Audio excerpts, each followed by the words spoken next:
Tom made a lunge for the control lever, but the boat swerved at the same time in a crazy arc. For an instant, he saw water underneath him and his own hand outstretched toward it, because he had been trying to grab the gunnel, and the gunnel was no longer there. He was in the water. He gasped, contracting his body in an upward leap, grabbing at the boat. He missed. The boat had gone into a spin. Tom leapt again, then sank lower, so low the water closed over his head again with a deadly, fatal slowness, yet too fast for him to get a breath, and he inhaled a noseful of water just as his eyes sank below the surface. The boat was farther away.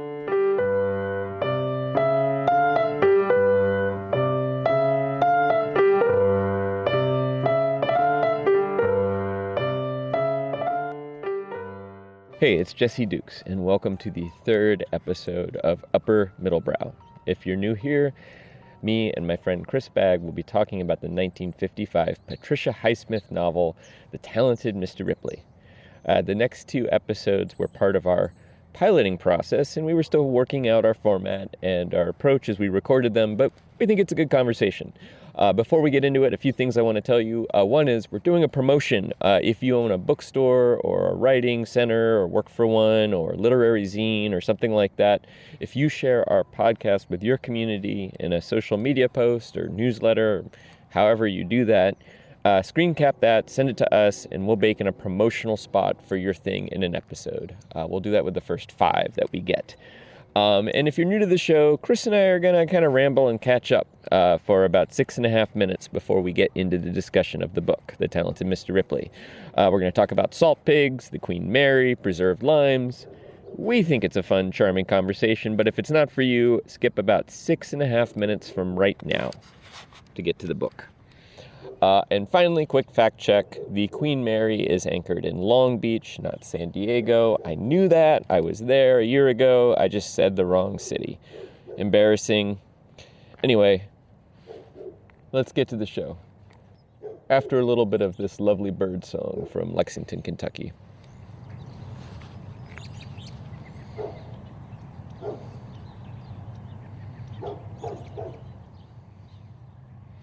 I would have thought of you, which is not something I do every day. What? But I would have thought of you even if I weren't going to be speaking with you tonight, because right before this call, I had the need for a salt pig. Yes! I love a salt pig. I know! And you're the only person I know with a salt pig. A salt pig is an item of gastronomy. An item of gastronomical technology. Exactly. A technologie de cuisine, as it were. Exactly. As Tom might say on his trip to Paris. Well, you know, I mean, listener, if you don't know what a salt pig is, it's a piece of ceramic that you keep your loose salt in. I could give you 1,000 guesses and you would not guess why I needed a salt pig. I bet. If you want to have fun, you can take 1 or 2 guesses. Okay. But I'm gonna have a guess, and it is it's gonna be wrong. If it's correct, I'll buy you an audio recorder. How about that? Okay, so here is my guess. Listener, if you've never seen a salt pig before, it has a distinctive shape to it. Not a rather shape. porcine. So my guess is that you are working on like a 1 to 1,000 scale model of like the Queen Mary 2. And you needed a group of salt pigs to stand in for the smokestacks. So you went out and purchased a set of 6 large salt pigs in red that are now sitting on top of your 1 to 1,000 scale model of the Queen Mary 2. Wouldn't it be funny if you were only wrong because it was actually the QE2 and not the Queen Mary 2? Like if that was what you got wrong in that guess. I would say that you would still owe me an audio recorder. Guess. I don't know. You said Queen Mary, man. Does that boat even exist? Did I make that up? Is there a Queen Mary? No, it is, and it is in San Diego right now, anchored off as a sort of permanent installation of the harbor. But yeah, absolutely. I believe it was a canard or Cunard, intercontinental. Is that the right term? Basically, a ship that you take from the U.S. To Europe, like Tom did. It was, yeah, but it is now a tourist attraction in San Diego. Yeah, it wasn't that, but that is an extremely good guess. I will tell you, so what actually is the case, but a couple weeks ago, limes were on sale at my local Mexican grocery for about 12 for $1. And so I purchased something like 30 limes, because sometimes at the regular grocery, they'll be like 69 cents. And I, in the course of my normal existence, go through about a lime a day. I like lime in my beverage. I use lime in a lot of cooking. That's average. So some days I might not have any lime. And I hate being without lime. So right before we talked, I canned some limes in a mason jar, and preserved them with, salt. Basically you, slice the limes at the equator, then you slice them down the middle to create a little bit of a groove and put your canning or kosher salt into that. And then you shove as many of those into a mason jar as you possibly can. Over time, the salt draws out the juice, which then immerses the limes and serves as a pretty good shelf stabilizer. Oh. I've never done it before, or I've done it one other time before. So I now have 2 mason jars of limes on my shelf for when the hard times come and I need limes. Yeah, I'm interested if you have to rinse. I'm sure you have to rinse the salt off. I wonder how. I've never really used preserved limes or lemons too much. It's kind of a blind spot in my ingredient world. I know that they are well loved, but I don't know what they kind of taste like. I've had Moroccan preserved lemons before, which is a particular dish of Morocco, sort of famous for that. And those are preserved, I believe, in olive oil and with certain aromatics and things like that. They are very salty. I've had them with a tagine or a Moroccan couscous, where they are a kind of garnish, and you use them sort of the same way some people might use a tapenade, like as a kind of a way of adding saltiness and sourness and lemon flavor, but only in little bits. Like it's a light garnish, kind of like horseradish. Little goes a long way. I don't know if that's what these are going to taste like. Also, I was just wondering, I'm distracted at looking at myself. Did we agree we were going to go no video and voice, or... What I'm doing right now is I have hidden my self view. So I'm just looking at you as if, we were actually talking to each other, not in the horrible way that we all talk to each other now. But if you hide your self view, then it's just me. In this case, it's just you. Right. Now you should be all set. Now you should just be looking at me. I am. And the rest of my bedroom. Yeah, sort of a kind of eggshell, kind of sea foam motif is what I'm seeing. Yep, that is where I live. I live where Dickie lives now. Spoiler. I don't. Well, I actually had that experience because I sent my sister like Jesse and I are doing the Talented Mr. Ripley, and then I mentioned, I was like, yeah, it's a little weird, like right after the part that Dickie dies. Then I was like, oh, spoilers. And then, which is like one of those spoilers jokes where, like, holy crap, if you don't know that Dickie dies by this point, then, I mean, what are we even doing here? I know very few people who have not seen the 1999 Anthony Minghella film, which I'll talk. Well, I would like to talk a little bit about, but why don't we get into it? Yes. So we're talking about the Talented Mr. Ripley. Let's do our recap. I don't know about you, but whenever we've done those, I've gone sans notes and pure memory, which I think adds to the hilarity of the recap. I certainly think we could make them more efficient with notes, but I sort of enjoy the grasping quality of our recaps. Perfect. So do you want to get us started? Yeah, okay. We pick up the action very much in media res, which is going to be one of my favorite things about this book, is the briskness of the first 139 pages. Yeah. Astute listeners, you will notice that I did not say the entire book. But yeah, we pick up in New York City at a bar called The Green Cage, and which I wonder if is an actual place or a particularly ham-handed metaphor or piece of figuration. And not unlike your home office on a particularly busy day where yes, you don't. That's true. This is the green cage, without the association of money, of course. Tom Ripley, our hero, our main character. That is the question, right? Thinks he is being pursued by the police. Another motif that's going to be repeated throughout the book, because he's being followed.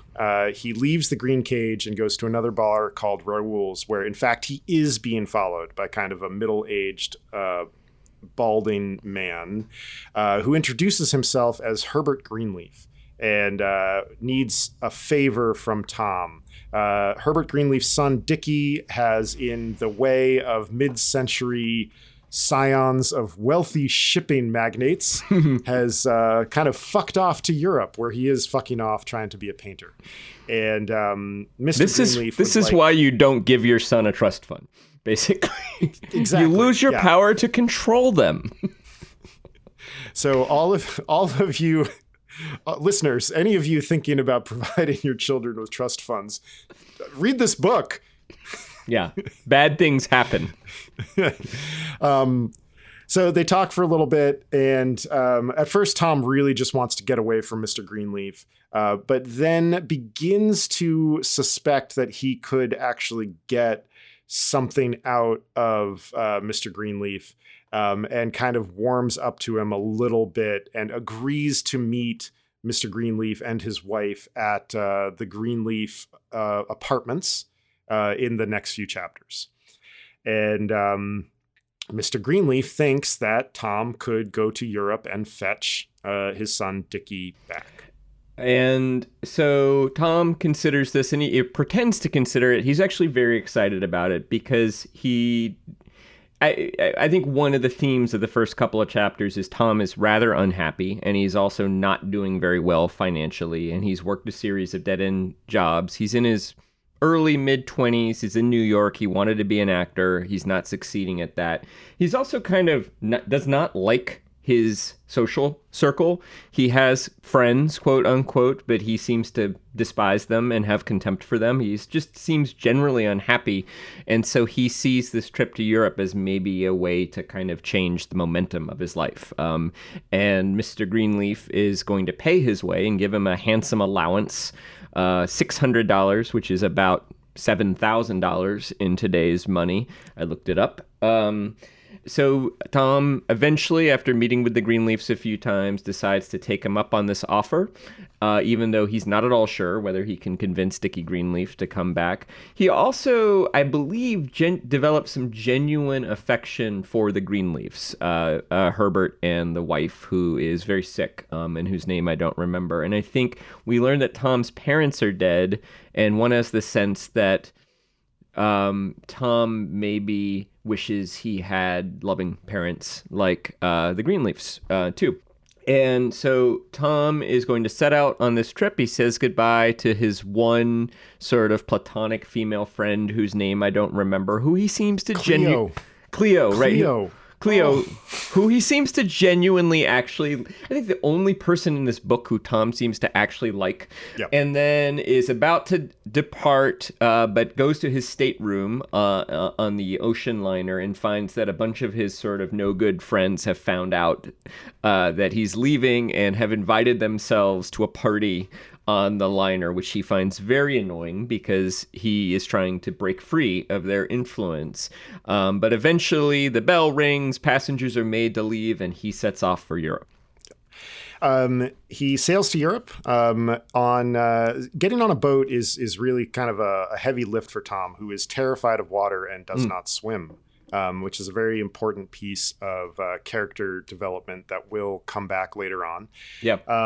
And he's a first class passenger. There is a wonderful moment when he tries to get a copy of Henry James's The Ambassadors out of the first class library, where they don't have it, and he's sent to the cabin class, which is where the Henry James novels are for some reason, and he can't take it out of the cabin class, even though he's a first class And you do spend a whole bunch of the rest of the book wishing that he had read The Ambassadors. And maybe things would have turned out better for everybody. Yeah. But he sends a sort of fuck you letter to his Aunt Dottie, who we gather from Tom's narration is not a nice person, but we're also starting to not trust Tom's narration too much. This is the part of the book where we really see the way that his mind works and develops, and moves from the mildest offense to hatred in a very small amount of space. So he spends the trip to Europe kind of making plans and kind of polishing his appearances. There's one scene where he thinks about his aunt and he writhes in disgust, but there's this great line, but he writhed elegantly. And he arrives in Italy, and after a series of, I think, mostly buses, arrives in the town Mongebello, which is where Dickie has gone to live. So in Montebello, which is a charming little Italian seaside town, he contrives to meet Dickie the first day that he's there. I think spots him at the beach, but eventually, rather than meeting him there, in one of the moments that departs from the 1999 Minghella film, I think finds him in an alley or something like that, and introduces himself. Dickie doesn't remember him, although they had legitimately hung out at one point. He is able to secure an invitation to Dickie's apartment, largely, I think, because Dickie's friend Marge takes pity on him and makes the invitation, something that Tom is not particularly good at repaying that kindness to Marge. And he tries to charm Dickie. He's brought a few effects, some gifts from Dickie's parents. He doesn't explain exactly what his mission is to Dickie, but he's trying to endear himself. And he sort of fails. Dickie is polite, but they have a drink, and that's that. And then Tom becomes sick for a few days. We understand some like Italian version of Montezuma's revenge, like Pizarro's revenge or something like that. The tourist's illness. Raphael's revenge. And after a few days, he's well enough to go for a swim. He runs into Dickie again, says, "Hey, I still have these socks for you. Do you want to come by?" Dickie stops by his apartment, and then Tom tries a gambit, which is he decides to basically become a double agent. He decides to come clean and say, you know what, your dad sent me here in the hopes that I would convince you to go back, but I'm not going to do that. And in fact, I don't remember if he says this right away, but eventually also says we should use the money your dad gave me to have some fun, and is able to charm Dickie with this sort of surprise revelation of his ulterior motive. And Dickie invites him up for lunch, and then he's able to charm Dickie with some of his kind of parlor tricks. And I think we are learning that Tom is in fact talented, like the title of the book. He's a rather gifted improviser, rather gifted actor, and impersonator. He can sing, I believe, and play the piano. He at one point notes that he's good at mimicking other people's handwriting, which becomes important. And so he becomes friends with Dickie and Marge, and starts kind of joining their social circle and their life in Montebello. And in fact, pretty soon, Dickie invites him to move into his apartment. They go off and have a kind of like a drunken bacchanal in Naples and Rome, I think. Right. They go to Naples and then decide to kind of keep going and just stay out all night in Rome, and then sort of surprise Marge a little bit by kind of coming back the next day. And this is basically like the best day of Tom's life up to this point. Yes. Yeah, absolutely. This is beyond anything that he kind of ever he could have imagined. Some time passes. We start to see that Marge might be kind of like getting wise to Tom a little bit. She is cooling as Dickie is kind of warming to Tom. And this is kind of driving a little bit of a spike between Marge and Dickie. There's all in this book. There's like all of this, like, oh, we're going to go to Cortina for a ski party. We're going to go here. We're going to go there. There's a whole bunch of sort of social planning. And Tom is trying to kind of wedge himself between Dickie and Marge. The result of that is that Dickie feels that he has to do some kind of Marge maintenance, which I think is a phrase that ends up in the movie. It's not in the book. Yep.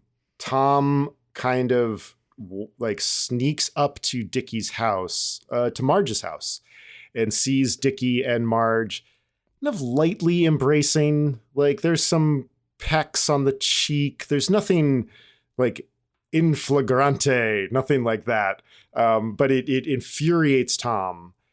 He runs back to Dickie's house, throws a bunch of Dickie's painting supplies out the window, briefly considers dancing on the parapet or doing a handstand. It's a remarkable scene. The moments where Tom kind of loses his shit are my favorite moments in this book. Yeah. And then goes to Dickie's room and starts putting on Dickie's clothes and kind of dressing himself and impersonating Dickie, and is caught in the act by Dickie, which kind of begins their first real fight. Dickie says to Tom, I'm not queer. And Tom is surprised by that, defends himself, and we learn from Dickie that Marge thinks that Tom is gay. Yeah, a very important scene. So I'll try to speed it up a little bit, but basically Dickie starts souring on Tom as well and starts uninviting him to various plans and starts kind of indicating that maybe he should probably figure out when he's going to leave. But I think maybe out of some kind regard, or maybe as a sort of friend kiss-off, agrees to go on a trip to, the name of the town is escaping me, but it's another town on the Italian coast near the French border. San Remo. And Tom had really wanted to go to Paris, and Dickie had kind of agreed and spend Dickie's dad's money there, but now Dickie doesn't seem so interested, and he's uninvited him to the skiing trip, which is being organized by a ginger named Freddie Miles, another American, who is going to show up later, who Tom doesn't like instinctually.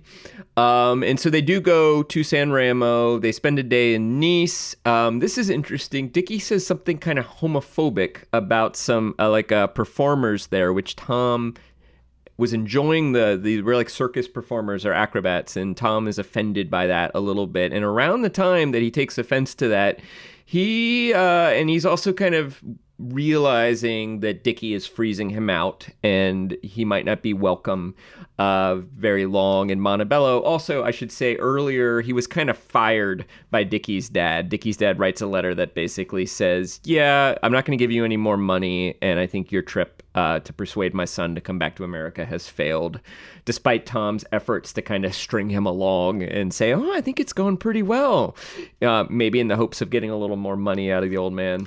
That fails. So Tom's kind of sort of realizing his time with Dickie might be short and that he might be running out of money. And as anybody would do, decides to kill Dickie. Yes, of course. The most logical decision that one would make in this moment. I think, like this is a joke, but I think what you're also kind of winking at the nature of the narration of this book, which is that it convinces you as you're going along. Like you begin to sort of nod along with the logic of Tom's sociopathy. We do get the central act of the book where Tom kills Dickie, sinks him, sort of ties a bunch of rocks to him and throws him overboard. Has a very dramatic moment where he actually goes in the water too. It's one of my favorite sections of the book because it's and we should say this is all happening on a rented motorboat. Yes, a crucial in detail. San Remo. Yeah. Tom scuttles the rented motorboat. and begins to kind of hatch his plan of taking over Dickie's identity. This is sort of one of the first novels of identity theft. Oh, interesting. We head back from San Remo to Montebello, where Tom kind of hurriedly concocts this story that Dickie has decided to move to Rome, and he sent Tom back to take care of his effects. And Tom sort of lurches into action, selling Marge on the story and deciding when he can actually leave, so it will actually be the most compelling.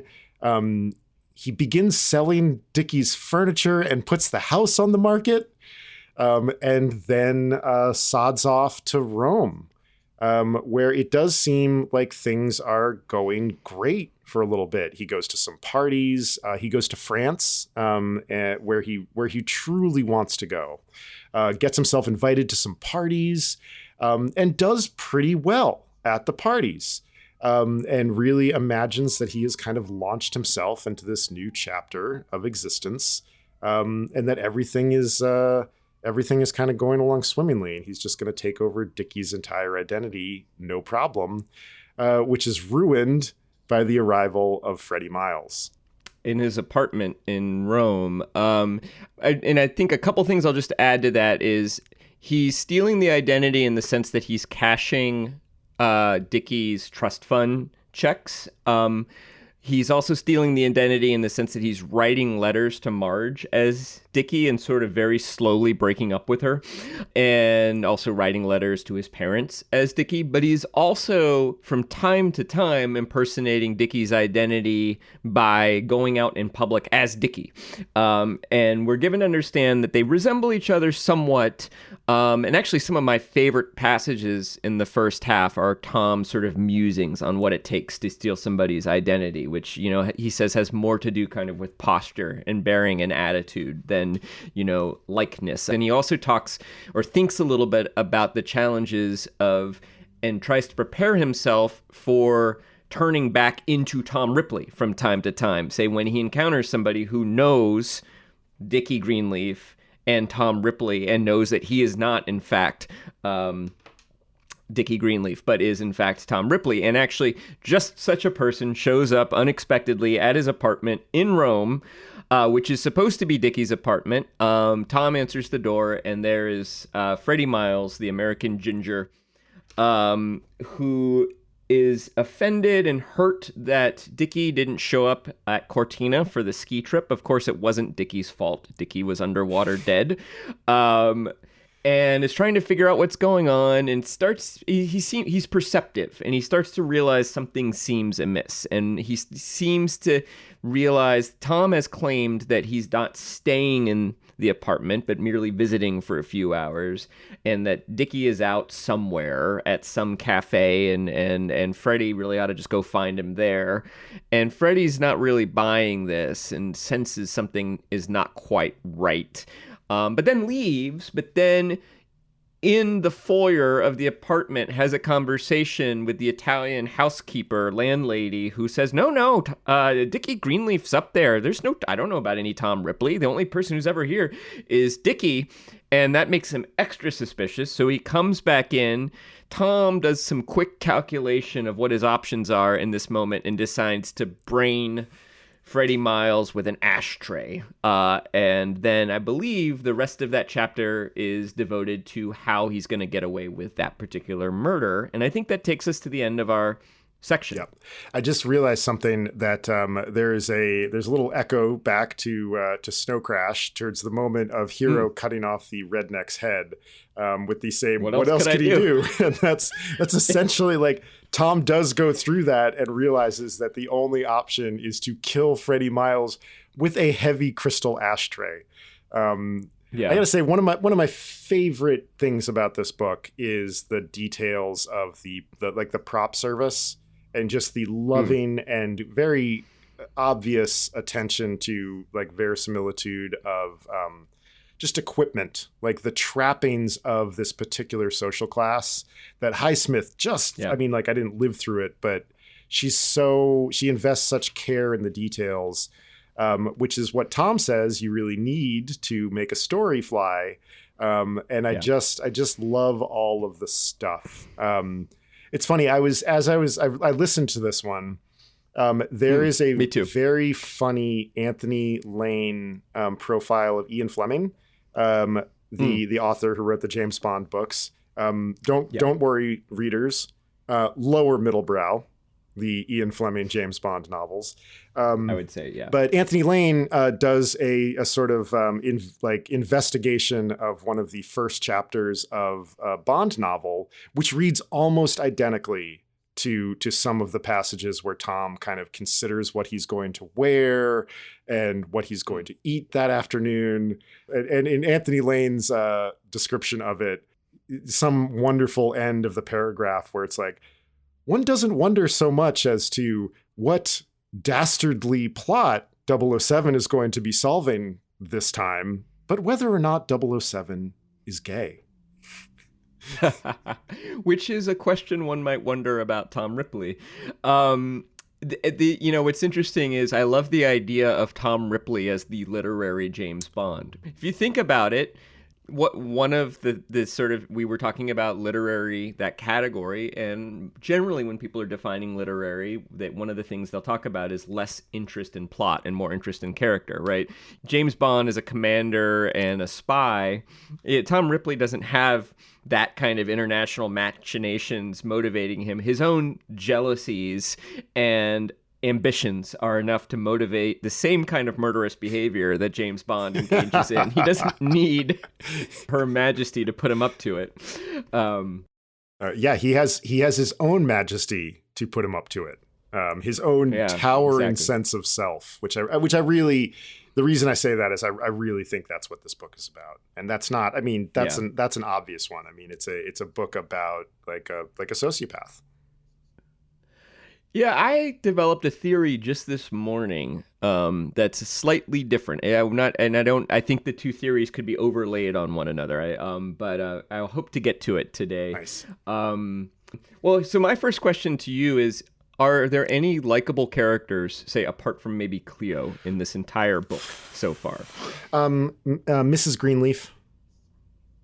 Poor, suffering, sick, leukemia-ridden. She's pathetic. Yeah, Mrs. Greenleaf.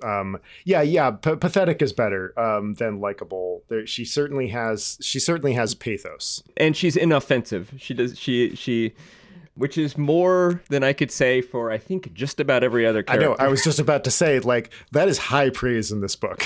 If you are inoffensive, Marge is how would we describe Marge?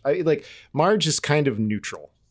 She is a little, she's a little insufferable. She's writing a book that you kind of get the sense is not going to be boring. Successful. It is a sort of a memoir of a small sleepy town in Italy where she has done nothing for the past year. She is also kind of pathetic. I don't really care for Patricia Highsmith's treatment of Marge. I think it's right for the book. And when we talk about the film, I think that the casting of Gwyneth Paltrow is an understandable choice, but an incorrect one.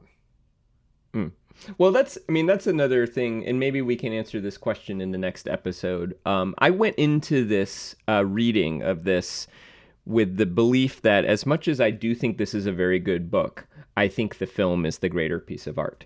And I still feel that way, but it's this second read, the book has actually grown on me quite a bit.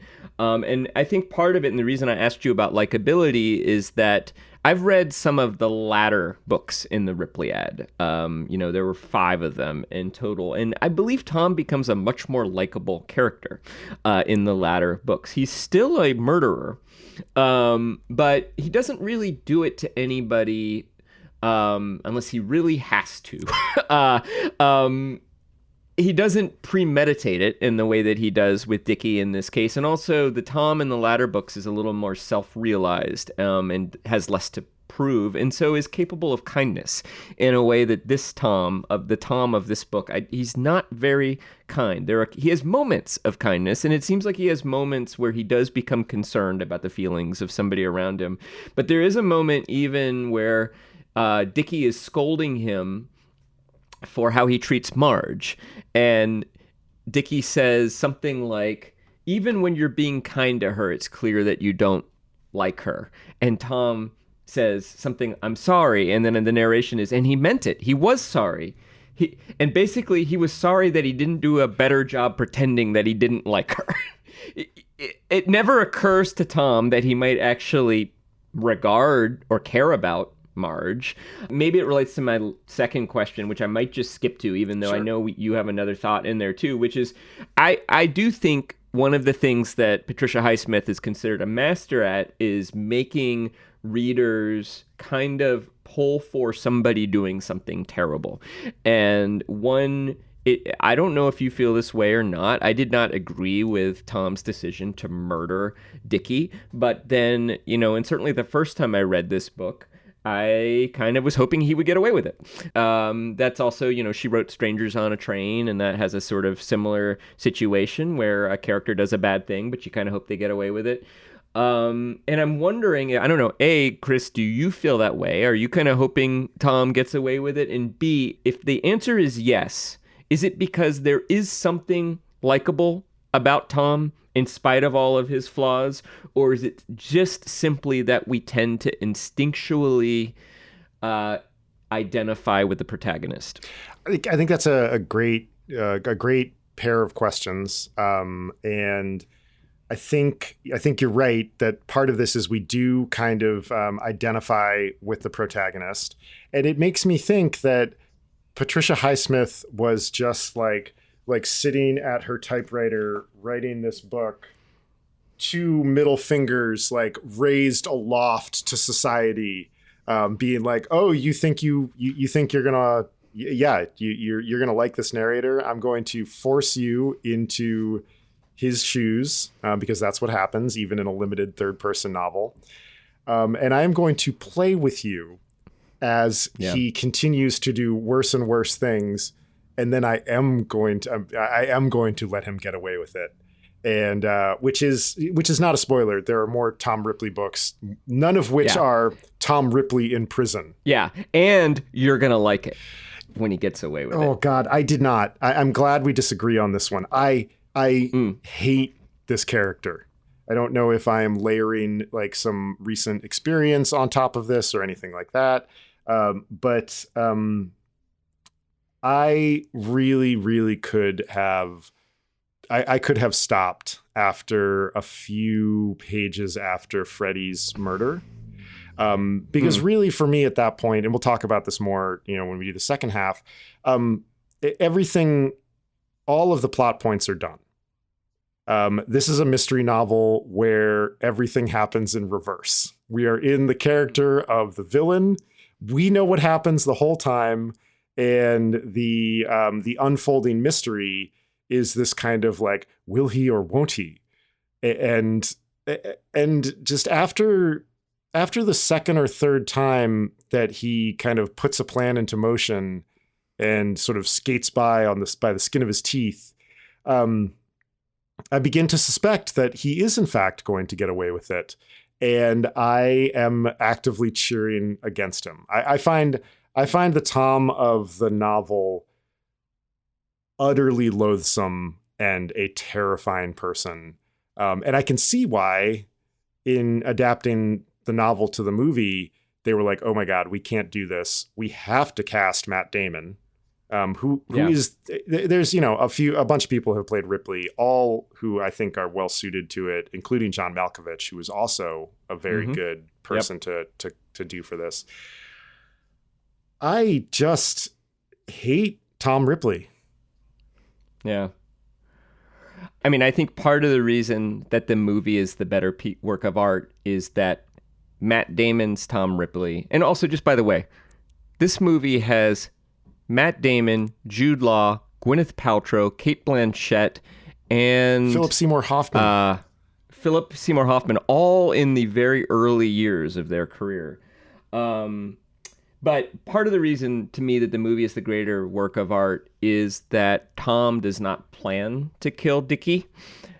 It's a kind of an accident / fit of rage moment in which that happens, and Tom is remorseful when he does it, and he gets over the remorse, he recovers, and that's when he hatches the plan of impersonating him. But there's something about that a terrible thing happened and now he's going to make the best of it, to me feels a lot more sympathetic than I'm going to kill him and take his identity and planning that a day or two in advance. And I'm going to skip to another point I was going to make, and we'll go back to yours because it relates very much to what you just said about not liking Tom. I think this reading, I had not picked up on this before. Certainly, there is a subtext of homosexuality in the book and in the movie. And in the Minghella movie, that's not even subtext. It's pretty clear that Tom has a crush on Dickie, and later Tom has a male lover. And whereas in the book, that is a little bit more, it's not ever made clear that Tom has an attraction to Dickie. We know that Tom is jealous of Dickie and that Tom likes Dickie's attention. We do know that Marge thinks he's, quote, queer. And apparently when he hears that, Tom is offended by it, but he also isn't surprised because it's something that people in New York have thought about him. And we get the sense that Tom, might set off people's gaydar a little bit for whatever reason. I think a lot of the plot points and a lot of the terrible things Tom does make a lot of sense if you see him as a gay or bisexual or sexually fluid man who is also homophobic.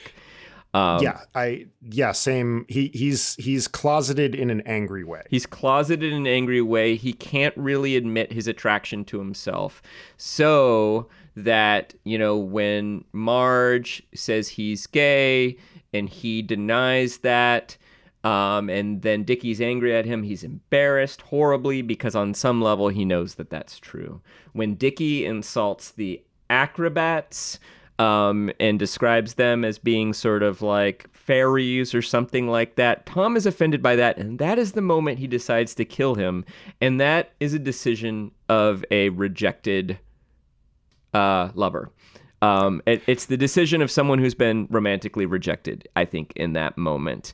And when Freddie suspects that Tom has been living with Dickie after Tom kills Freddie, he thinks to himself, it's his own dirty mind that got him killed. And I didn't quite understand that at first, but I realized what Tom is saying is that he thinks that Freddie thinks that he and Dickie were sleeping together, which wasn't true. And he's like, Freddie, shame on you for thinking such an ugly thing. I would never do that. And it's your dirty mind that got you killed. It's a justification, but still, I think Tom's not admitting that he has an attraction to men. He's homophobic, he's closeted, and that's where all of that anger comes from. And that's why that anger becomes murderous rage. And I guess this is part of the question maybe that I'm kind of driving at is empathy the same thing as sympathy? Because understanding that, it makes sense, and it makes the character more interesting to me, and it makes this novel better if you apply that key to everything that's happening. But he's still incredibly unlikable. Yeah, I can have empathy for, not empathy, but I can, because I don't have these circumstances, but you really get the sense that Tom was dealt a really bad hand in terms of his younger years. And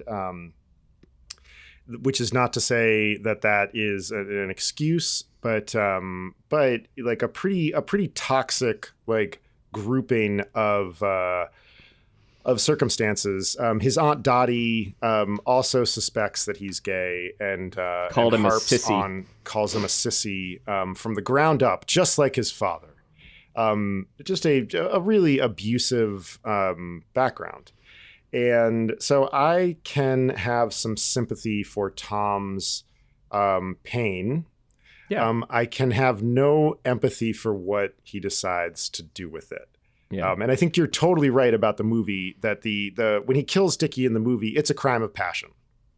Like it's I don't know what happened. When I came to, I was standing there and he was dead. That kind of thing. In the book, and the reason, and I can see why you're sort of going where you're going. I kind of wanted to read the section where Tom decides to kill Dickie. Yeah, absolutely. And this is in the train coming back from Nice, right? And very shortly after Dickie has insulted the acrobats who Tom enjoyed. Yeah, they're headed back to Italy from Cannes, I believe. Sorry, not Nice, Cannes. Yeah. They took a day trip to France because Tom was kind of annoyed that he didn't get to go to Paris. So he at least like kind of scolded Dickie into taking him to Cannes. There's a great little veiled insult where Tom says, well, at least that's in France. Yeah. But so passive aggressive. Yeah, like I would ditch Tom if I were Dickie at that point. And I think the what you were getting at with the way that Tom convinces himself of things. I mean, that's one of the masteries of this book, is that we get to see Tom not only lying to the world, but lying to himself. Yeah. And some of the great sections of it are him sort of explaining, well, he discovered that all one had to do was simply pretend that he was this way and he would be this way. It makes me think of the Ricky Gervais episode with, I think, Ian McKellen, where Gervais is like, how do you do it? Tell me about your process. Oh yeah. McKellen is like, it's very simple. See, let's take Gandalf, a wizard. Yeah. I simply pretend that I'm a wizard. I'm a wizard. It's marvelous. Like it's just, and that's one of, in that case, it's a joke. In this case, it is a horrified moment of self and world deception. Can I also, there's a wonderful, I've seen this in this clip. There's a wonderful moment where he reenacts that and he's like, normally I'm Surian. Gandalf, you shall not pass! You shall not pass! Surian. It's great. I mean, that's the light side of what we're talking about. That's the let's poke fun at, because extras in general is the same idea of like, we're going to do a show about what people assume about these people. And it's a total put on. But in this book, like, it's a horror show. Because we are watching, like, you kind of think it's not going to go as badly as it's going to go, because you're used to these other novels. Like, maybe you've read The Ambassadors and you're like, oh, okay, yeah, like, we're going to go off to Europe. We're going to convince this person to come home. There's going to be some stuff, some European stuff. There's going to be some sex. There's going to be some, like, plenty of martinis, and everything's going to be fine. And then you get this paragraph. Dickie said absolutely nothing on the train. Under a pretense of being sleepy, he folded his arms and closed his eyes. Tom sat opposite him, staring at his bony, arrogant, handsome face, at his hands with the green ring and the gold signet ring. It crossed Tom's mind to steal the green ring when he left. It would be easy. Dickie took it off when he swam. Sometimes he even took it off when he showered at the house. He would do it the very last day, Tom thought. Tom stared at Dickie's closed eyelids. A crazy emotion of hate, of affection, of impatience and frustration was welling in him, hampering his breathing. He wanted to kill Dickie. It was not the first time he had thought of it. Before, once or twice or 3 times, it had been an impulse caused by anger or disappointment, an impulse that vanished immediately and left him with a feeling of shame. Now he thought about it for an entire minute, 2 minutes, because he was leaving Dickie anyway, and what was there to be ashamed of anymore? He had failed with Dickie in every way. He hated Dickie because, however he looked at what had happened, his failing had not been his own fault, not due to anything he had done, but due to Dickie's inhuman stubbornness and his blatant rudeness. He had offered Dickie friendship, companionship, and respect, everything he had to offer. And Dickie had replied with ingratitude and now hostility. Dickie was just shoving him out in the cold. If he killed him on this trip, Tom thought, he could simply say that some accident had happened. He had just thought of something brilliant. He could become Dickie Greenleaf himself. How do you feel after you read that? Hatred for Tom Ripley and an enormous amount of respect for Patricia Highsmith. What a badass. Like I do have my qualms with the rest of this book that I think it turns into a rather dull procedural.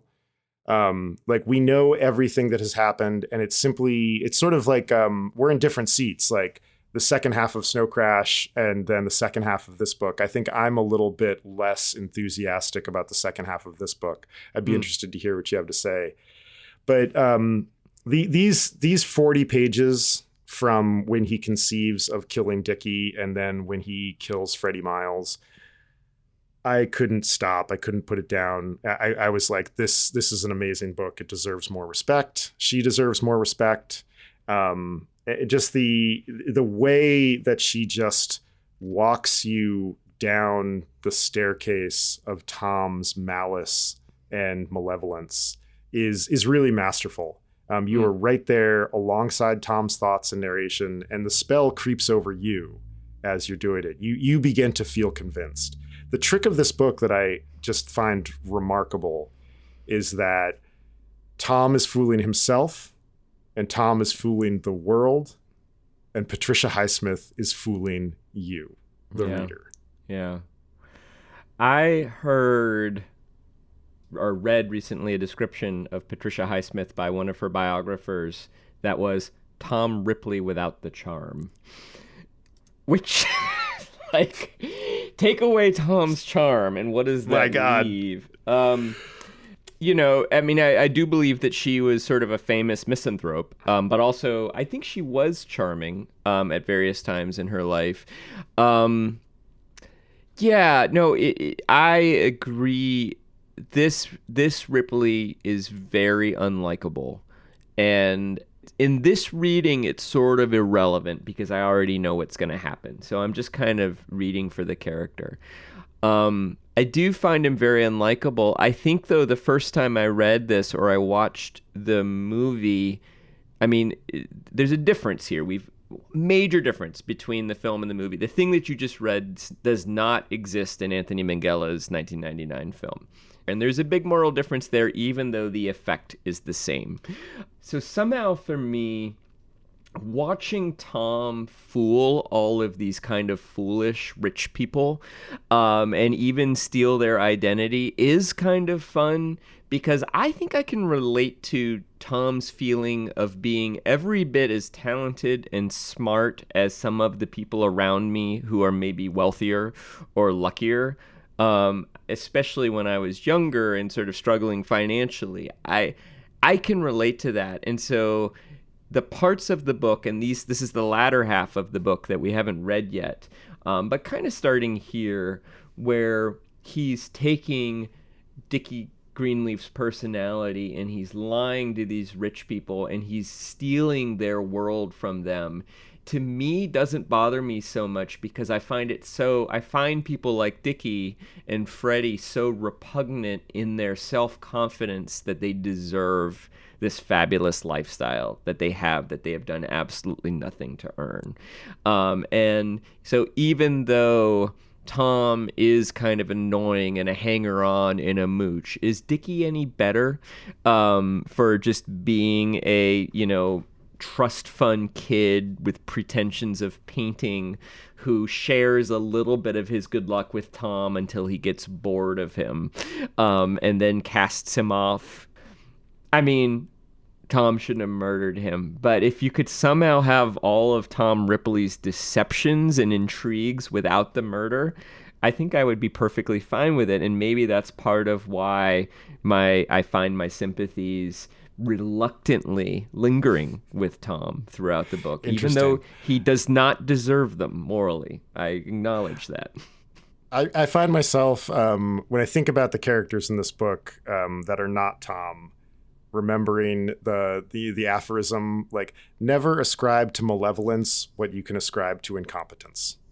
And because yes, Tom is much more talented than Marge or Freddie or Dickie, whose paintings are, we're pretty sure Dickie is not a good painter. Right.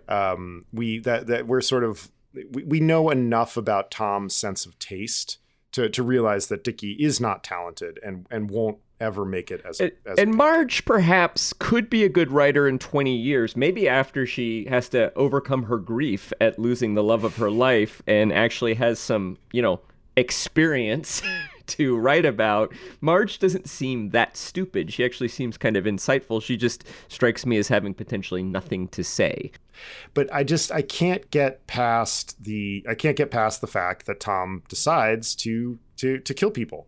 Yeah. And I think we see this in the chapter where Tom gets all excited about a dope running deal. He speaks to an Italian I forgot crook about that. Yeah. named Carlo, who the scheme is hilarious. They're going to smuggle dope, which I'm assuming in this case is some form of heroin. Probably. In caskets that are coming back from a conflict that is escaping me at the moment. That two of the caskets won't have bodies in it, and they'll be filled with dope. And Tom is really excited about riding in the caskets in the train with the drugs as like drug mules. Yeah. And tries to convince, and it's the beginning of the end of their friendship. Yeah.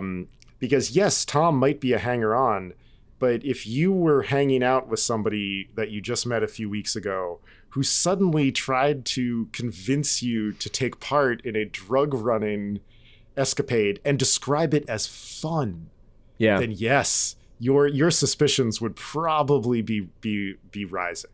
Well, and the thing that Tom is offended by, though, is the way Dickie is sort of cold and arrogant to the criminal. Which, I mean, this is one of those scenes where I very much feel like they're both in the wrong. That Dickie handles it like the smug, entitled rich kid that he is, and Tom is absurd. It's also one of the things we learn about Tom, and it appears over and over again, which is that he enjoys danger and he enjoys deception. And it is sort of like, if you could give Tom a useful mission, if you could have him, steal a nuclear bomb from some arch villains like James Bond, like a lot of his qualities could be quite useful, but he doesn't really have any motivation to do anything particularly useful with his talents apart from climb the social ladder that he resents, which is not all that admirable. Right. And it's, I just, sure, Dickie is being a classist prig. But I think there are different, it's a false equivalency to say that they're both doing it for the wrong reasons. Because like Dickie is like, yeah, I would prefer not to involve myself in, real crime. Yeah. And and Tom's is, I feel like he wants to do that. Tom's an aspiring criminal. I mean, what's his hobby back in New York? He writes it's a tax fraud. Yeah, although he doesn't actually carry out the fraud. He's doing a sort of like, although one senses if he could figure out how to do it, he probably would. But yeah, he seems to be a kind of like aspiring 2-bit criminal, and it is a weird.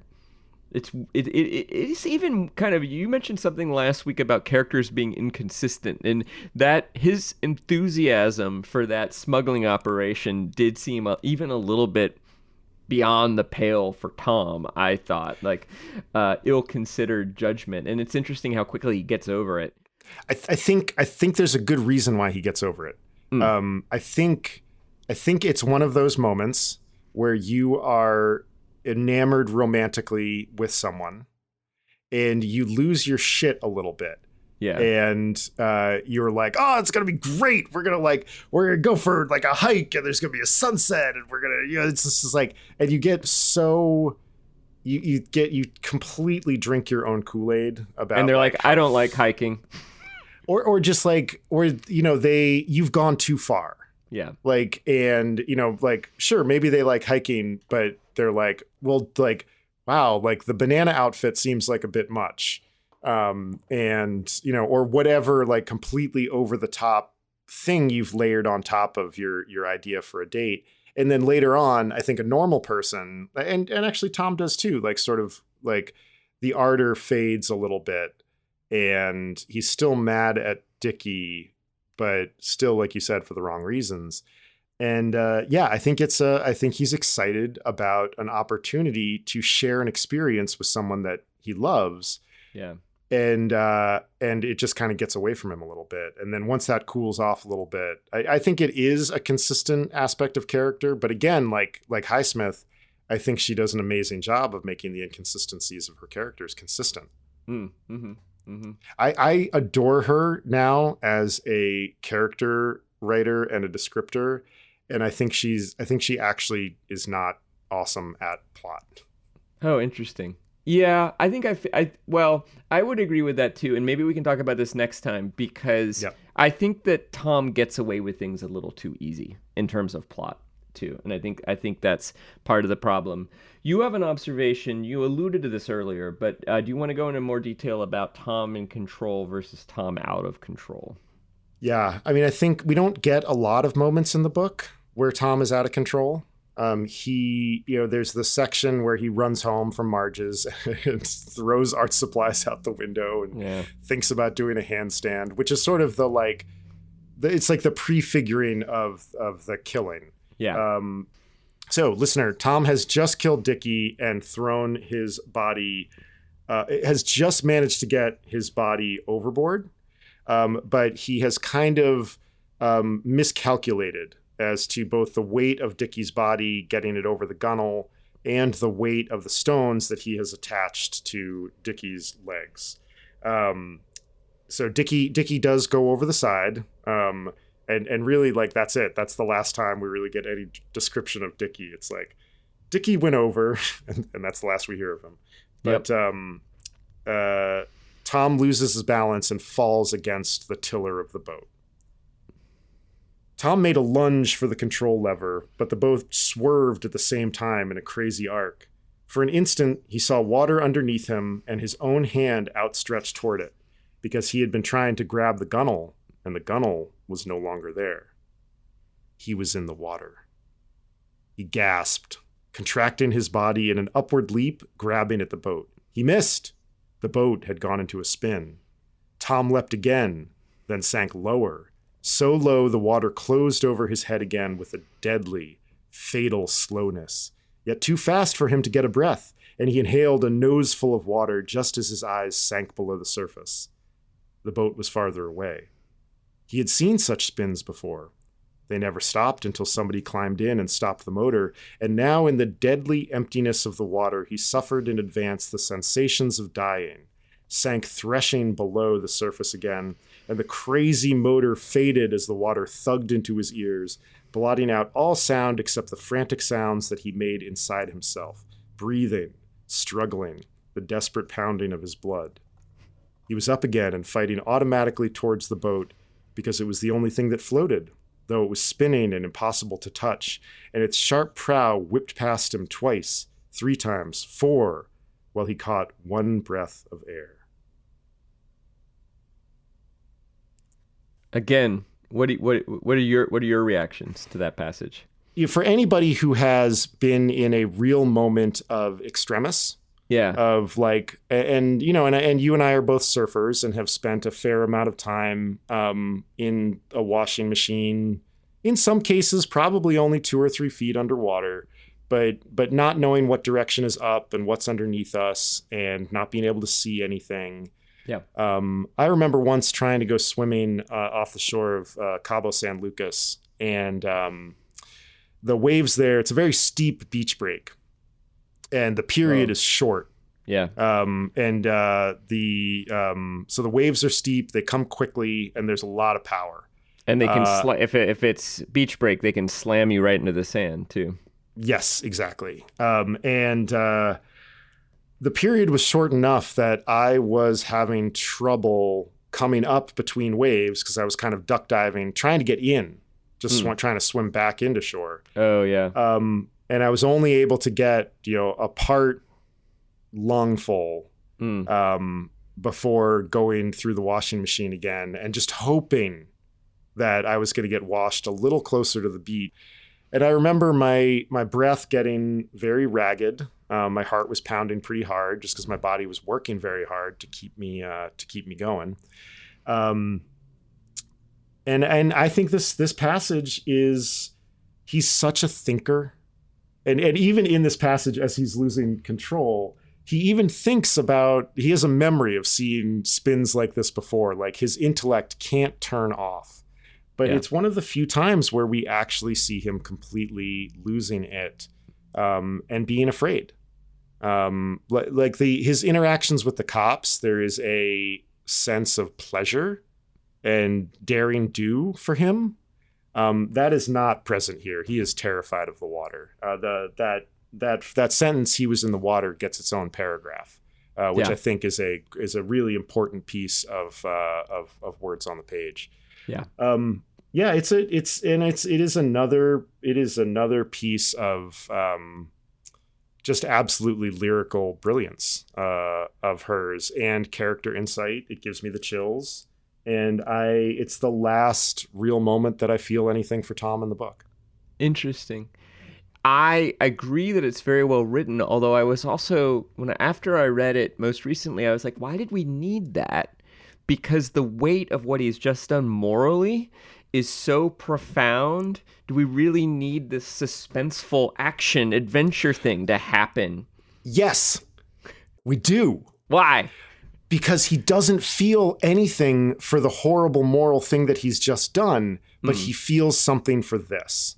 Yeah. It's the flip-flop of what happens in a T. Carragus Boyle story, Greasy Lake, where the character ends up at a party at a lake and ends up in the water, in the lake, and touches a dead body that is floating in the lake and imagines this dead body's life, what it was before, and there's an actual first moment of human empathy, and this is the reverse motion that Tom's empathy is only for himself, and that's why I sort of feel for him in this moment, because he is in pain, but he gets over it real fast. So I think that this is a crucial passage. Well, yeah, I mean, also, so keep in mind, his parents died by drowning in the Boston Harbor. We know that. You mentioned his fear of water earlier. Obviously, this is symbolic moment. It's almost like one of those, like, Joseph Campbell hero journey moments, right? Like the hero has to come through the cave. And it is interesting that I think that the spinning boat is an allegory of some kind, right? This is the moment where Tom masters himself. He figures out how to get back on the boat and how to right the course. And I think this is the moment where the course of the rest of Tom's life takes shape. This is, if there is any turning point in Tom's life, it's this moment. It's also the moment that determines the shape of the rest of his life, which he's going to impersonate Dickie and try to get away with it and try to live this, wealthy lifestyle. And so Tom is wresting control of his life. He's, up to this point in his life, he's bobbing in the terrifying water of like the social world. I think that's the allegory that we're getting there. And that in the same way that he masters control of the boat, I don't believe there is a single moment later in the book, and we should, as we go into the second half, we should look for this. I don't think he ever panics again. He has many encounters, as I vaguely recall, and as you probably know from the movie, you haven't read this book, right? This is your first time reading it. This is my first reading, yeah. Yeah, so you know the basic plot from the movie. I read this 10 years ago. I know the movie. So we know that there are going to be a number of moments where people almost catch him, and Tom has to keep his cool. And I think this is right. This is the last moment that he panics. So maybe you're right, but I do remember being like, wait, like, why are we having this? He just killed his somebody he loves, I think, and we're having this sort of distraction. So I was ambivalent about that, but your explanation is very strong for sure. I like yours as well. I like that this is an allegorical moment for Tom turning, and I think they can exist together because like he is turning towards sociopathy. I mean, it sort of reminds me of like the scene when Rambo climbs like through the cave to like get out of the prison or something like that. That, you know, this is why we're upper middle brow. These are the illusions that make us upper middle brow. Is that moment when Rambo climbs through the cave. Accessibility plus craft. Exactly. Yes. Very well crafted. And the only good Rambo movie was the first one. You know, like I think they made 4, but the first one is a genuinely good movie, I think. All right. Trivia. Do you want to go first this time? No, because I already gave up the goddamn answer to mine in an earlier section of chatting. You want to so you need to ask me one, and I will try to answer it while I come up with a trivia question. You could always just trip me up with a random number from something. I went back and looked. It is not 16.42 minutes. It is 15.62 minutes. Oh, interesting. And the description, the 15.63 to 16 minutes, the description there is asswipe, not to be trusted. Yeah. Interesting that the term is asswipe and the entire memo is about asswipes. I assume that was an intended joke. Also, you know, this probably goes without saying, but a point of clarification, listener, you know, my goal is not to come up with a question that you could never guess, because of course I could do that. You know, I could be like, how many words are there on page 176 or something? My goal is to come up with a question that you will really want to get right and not always be able to get right. And you'll have to rack your brain. But in this case, the question is pretty simple, which is how many feature films were made that had theatrical release, so not including like somebody with a video camera who projects it on their wall, but actual theatrical how many feature films were made directly based on this book? Not Ripley the character in general, but this book. I am going to go with 3. You're correct. It's going to be wow, my God. I got there on a sort of a time, kind of a time, like I'm like, okay, the book comes out in 1958, 55. I think 1958, 55. Okay, so we've got roughly 45 years until the release of Talented Mr. Ripley, the Minghella one, which I think came out in 99. And so, you know, I think the book was popular enough to probably occasion a release not long after it was written. And then kind of leaving enough time for it to have like for somebody to take a crack at it in between the two movies. Well, that's really good reasoning, but completely wrong. I love it. Marvelous. That's the best kind of trivia answer. Correct, but incorrect. The first film was a French production starring Alain Delon, a great French actor, you know, who's in all those Jean-Pierre Melville sort of French noir films. Very young version of him called Plein Soleil, translated in English as Purple Noon. And I've never seen it, but it's supposed to be pretty good. And that was made, like around 1960 or something like that. There was never an American Talented Mr. Ripley film like from that era, like Hitchcock, none of them in the Hitchcock era. And Anthony Minghella's was an Italian and American production, so that was probably the first American production. And then a few years ago there was a Tamil language Indian production called Nan, based on the story, although they take quite a few liberties with the story, but it was considered based on the Talented Mr. Ripley. So then the bonus question is, how many feature full-length films have been made using the character of Tom Ripley? I mean, I know there's Ripley in Europe, which John Malkovich is in, which I believe you and I watched together. We did. At some point. We did. That was the first. Yeah. That was my first introduction to the character. Actually, I hadn't seen the Minghella film.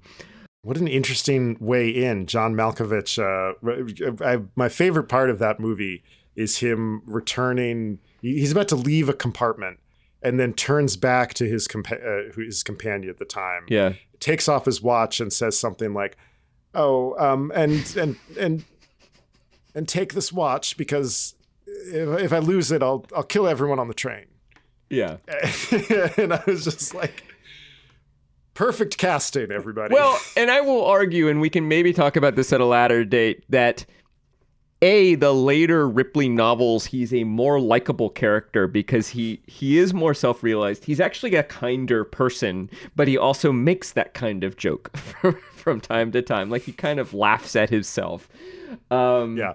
Nice. In that film, he's not laughing for sure. Like, you get the sense that John Malkovich as Tom Ripley would kill everybody on that train in that moment. Yeah, I can't. Yeah, I'll kill everyone on the train. Yeah, I think it's dry. He does a lot of dry humor, and he's also, the guy he's with is not a natural murderer, and so he kind of enjoys sort of tormenting him with sort of like, yeah, take this garrote. It's not that hard. Just put it around the guy's neck and pull.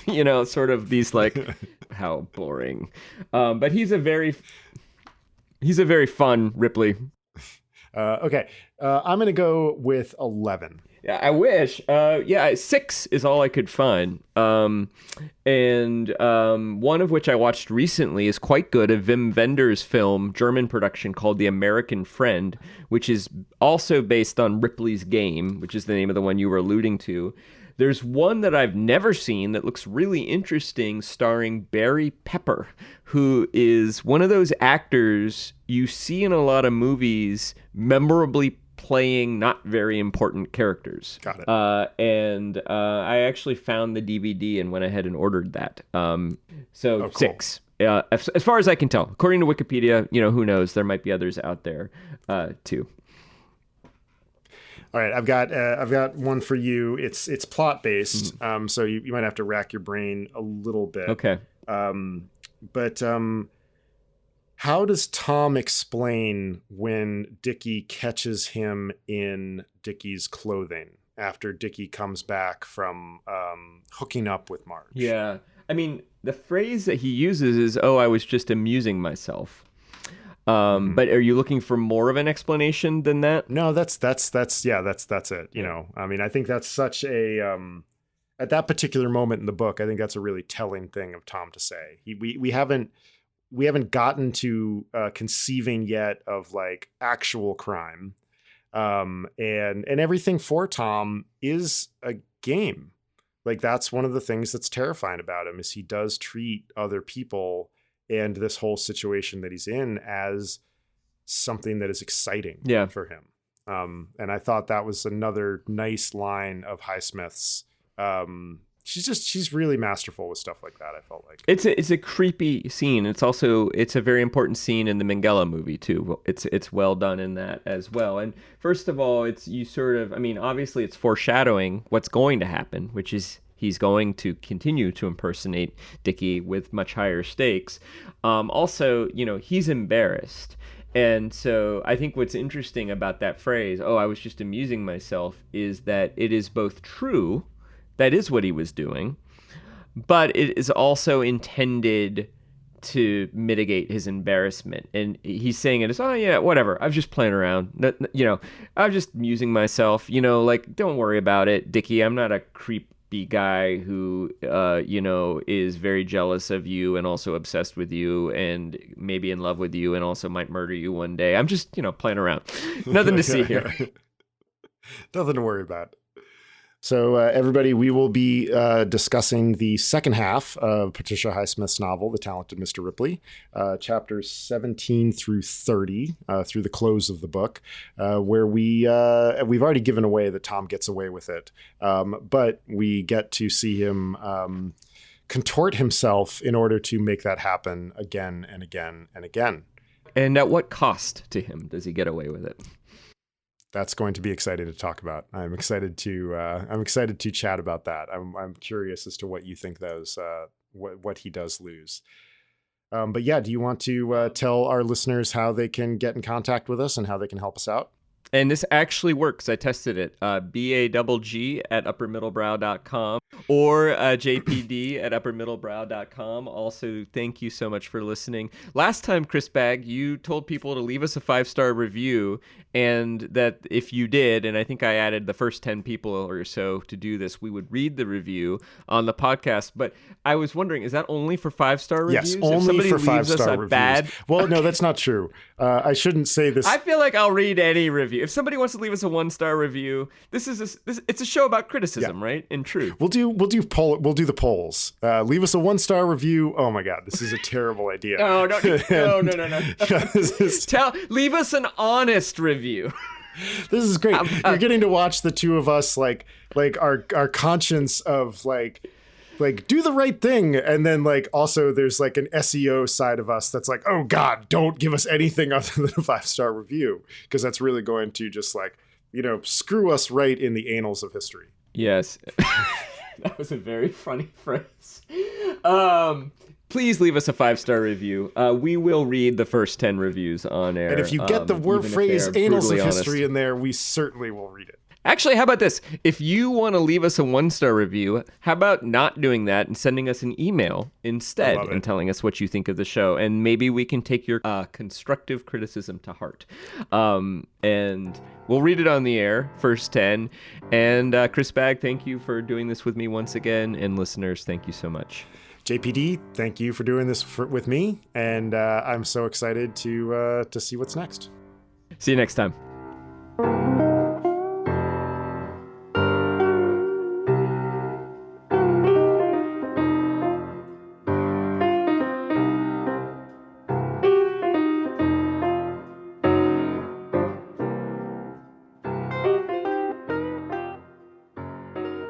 Hello, it's Jesse. I'm coming at you from the camper in an undisclosed location because I'm boondocking tonight in Kill Devil Hills, North Carolina. I have a camping reservation tomorrow, and it's just about bedtime. But I want to let you know that Upper Middlebrow is a small point production. Jesse Dukes and Chris Bagg are the hosts, producers, and creators. Thank you to our pilot listeners, including Justin Reich, Catherine Nagasawa, Adam Brock, Robert Lorenzel, Jenny Grieve, and Josh Lieberless. Music from Ben Pajak and Jesse Dukes. And here's a little sound from my wood stove, which I just stoked up, so you might be able to hear a little something to send you out. You can also hear my inverter in the background. It's a bit loud. I wish it wasn't so loud. Try turning off the inverter for a second. This could be bad, though.